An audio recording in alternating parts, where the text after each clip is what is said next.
Olá, então estamos de volta para falar sobre as funcionalidades de IA generativa da Intergov e eu queria começar aqui, estou na tela de um projeto de lei para a gente falar sobre sumarização, o primeiro item, né?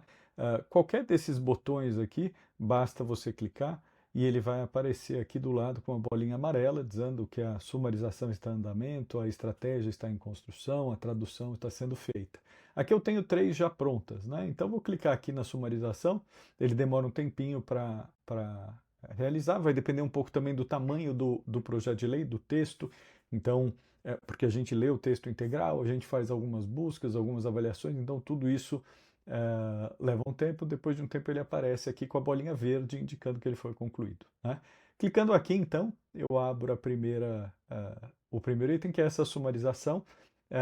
Você vai notar em todas as caixinhas essa possibilidade de copiar, né? Então a ideia é que você consiga extrair esses dados facilmente para o Word, para um e-mail, onde você precise usá-lo, né?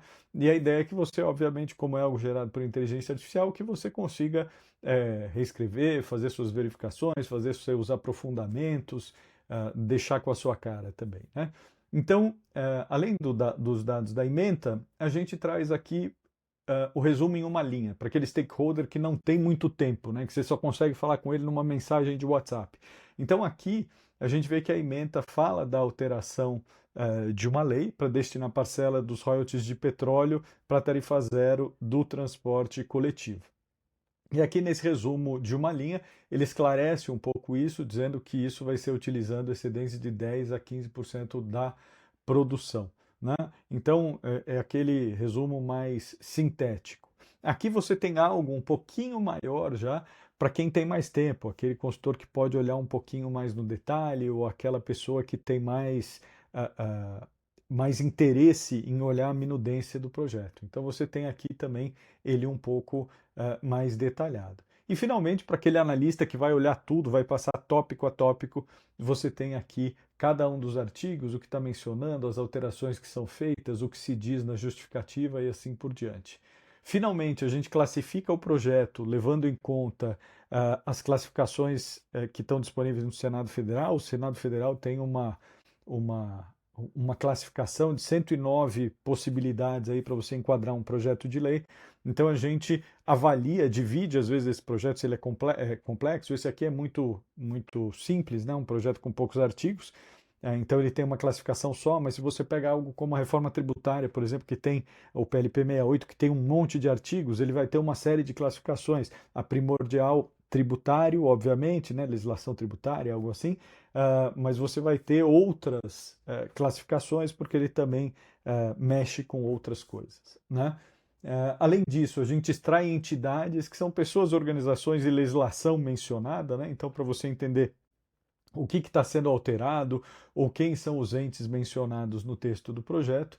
E, finalmente, a gente tem análise de sentimento, que é o que a gente faz. A gente extrai entidades também, né, coisas que são mencionadas no texto, e tenta dizer para você se o parlamentar, o projeto de lei, está falando disso de uma forma positiva, está beneficiando, ou está falando de uma forma negativa, ou está prejudicando, causando algum ônus para aquele item, né? Então, por exemplo, ele fala de forma negativa do contratado, né, para exploração. Ele fala de forma positiva da exploração de petróleo, mas ele também fala de forma positiva dos municípios que oferecem serviços sem cobrança de tarifa ao usuário.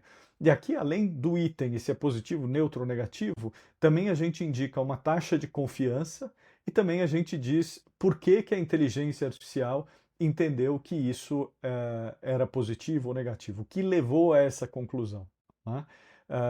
Então, como você vê, é algo bastante complexo, você consegue extrair bastante informações daqui que você pode usar na sua atuação em RIG.